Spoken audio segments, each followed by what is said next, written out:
Welcome all to the dark side of YouTube. Tonight we delve into a tale of unimaginable terror. A story that will crawl under your skin, linger in your thoughts, and make you question every creak and shadow in your home. Are you ready to step into the nightmare?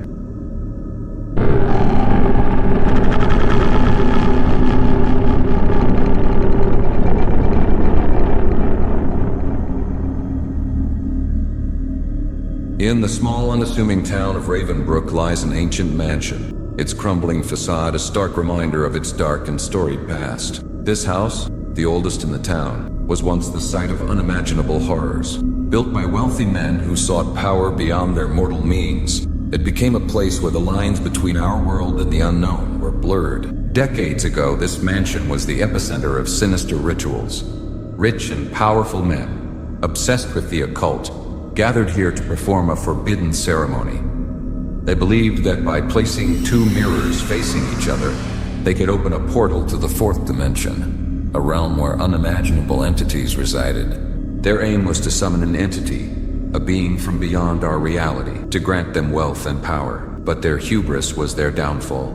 The portal opened, but what emerged was not a benevolent force. The entity they summoned was a malevolent being, one that craved more than mere offerings. It demanded souls.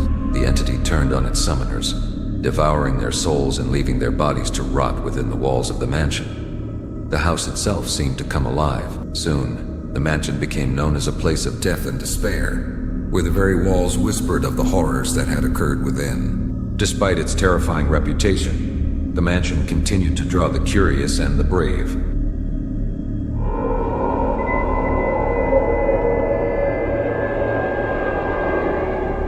Sarah, a modern young woman with a penchant for challenging herself, decided that the stories were nothing but old wives' tales. She was determined to prove that there was no such thing as ghosts.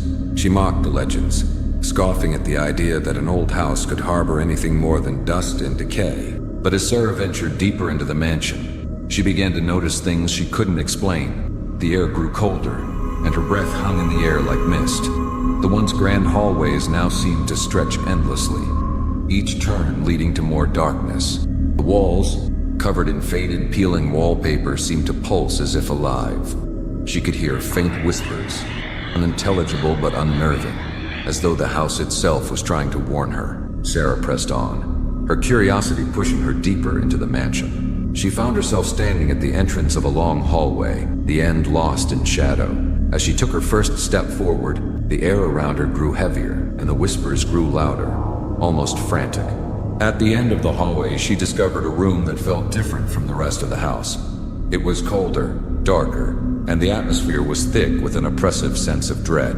In the center of the room stood two mirrors facing each other, their reflections seemingly endless. Sarah, unaware of the ritualistic significance of this setup, felt a strange pull toward them. As she stepped between the mirrors, the entire room seemed to shift. The air grew colder and a deep resonant rumble filled the space. The walls began to tremble, cracks spiderwebbing across the surface, and from those cracks, something horrifying began to seep out. Blood, thick, dark, and foul-smelling, began to ooze from the cracks in the walls, spreading like a living thing across the floor. The mirror's reflections twisted and distorted, no longer showing endless repeats of Sarah's image, but instead something dark and menacing. A shadowy figure began to take shape within the glass, its form stretching and warping as it pushed against the boundary of the mirror, desperate to break free. Sarah's confidence evaporated as she stared into the mirror. The figure within no longer just a reflection, but something alive, something evil. The entity forced its way out of the mirror with a violent shudder, and as it did, the walls of the room cracked open wider, blood pouring out in torrents pooling at Sarah's feet. The entity, now fully free, was a nightmare made flesh, a shadowy mass with glowing red eyes that burned with malevolent hunger. It lunged at Sarah, its form shifting and twisting as it moved. The room shook violently, the walls seemingly alive with the blood that poured from them as the entity closed in on its prey. In that moment, Sarah realized too late that the stories were true. The entity, awakened by her presence, consumed her with terrifying speed, devouring her soul and leaving her body to be absorbed by the mansion itself. The blood continued to flow, the house feeding on the life force of its latest victim, and Sarah's scream was lost to the shadows.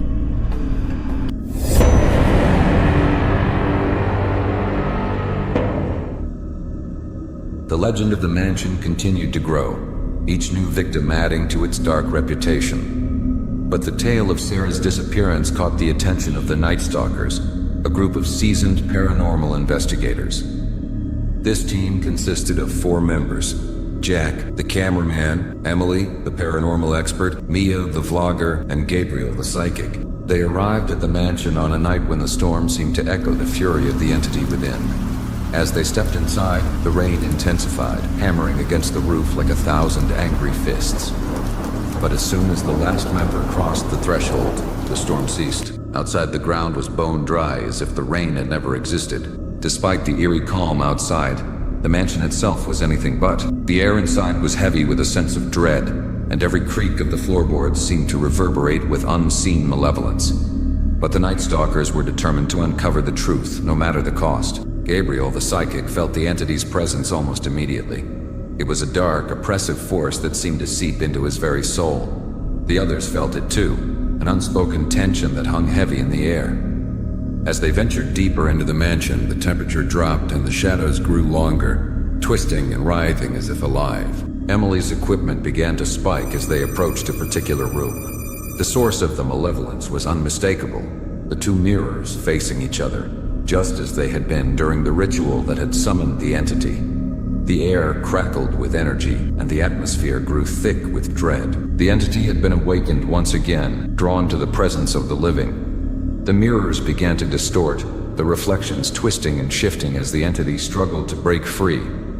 The Night Stalkers could feel its rage, its hunger, and they knew they had to act quickly. Gabriel knew that conventional methods wouldn't be enough to banish this entity. Salt, holy water, these were not tools that would work against something so ancient and powerful. Instead, Gabriel turned to a rare and almost forgotten method, one rooted in the beliefs of the Kalash people, a small and isolated tribe with deep spiritual practices.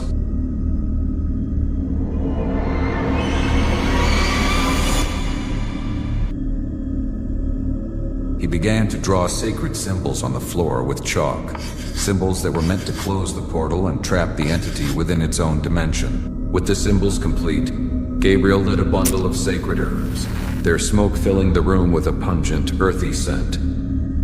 As he chanted, the entity thrashed and roared, its form becoming more and more unstable as it was forced back toward the mirrors. The entire mansion seemed to groan in protest, as if the very walls were trying to stop the ritual. Gabriel's chant grew louder, more forceful, as the entity was pulled back toward the mirrors. The symbols on the floor glowed with an ethereal light, and the portal began to close. The entity, now desperate, lashed out with all its fury, but it was no match for the power of the ritual. With a final blood-curdling scream, it was dragged back into the 4th dimension, the mirror's ceiling shut behind it. With a deafening crack, the mirrors shattered, their shards scattering across the floor. The room fell silent. The oppressive weight of the entity's presence lifted at last. The Night Stalkers had succeeded where so many before them had failed. As they exited the mansion, the Night Stalkers were met with an eerie calm. The storm that had battered the house was gone, the ground dry and undisturbed, as if it had never rained at all. They exchanged uneasy glances, knowing that they had survived something far more dangerous than they had anticipated. But as they made their way back to their vehicle, none of them noticed the faint dark mark that had appeared on Jack's neck, pulsing subtly before fading into his skin. A part of the entity had latched onto him, hidden deep within. The curse was not entirely gone. It was merely biding its time, waiting for the right moment to emerge. The mansion stood in eerie silence, the entity's wrath temporarily contained, but the nightmare was far from over. Darkness had taken root, silently waiting to claim its next victim. And when it does, no one will be safe.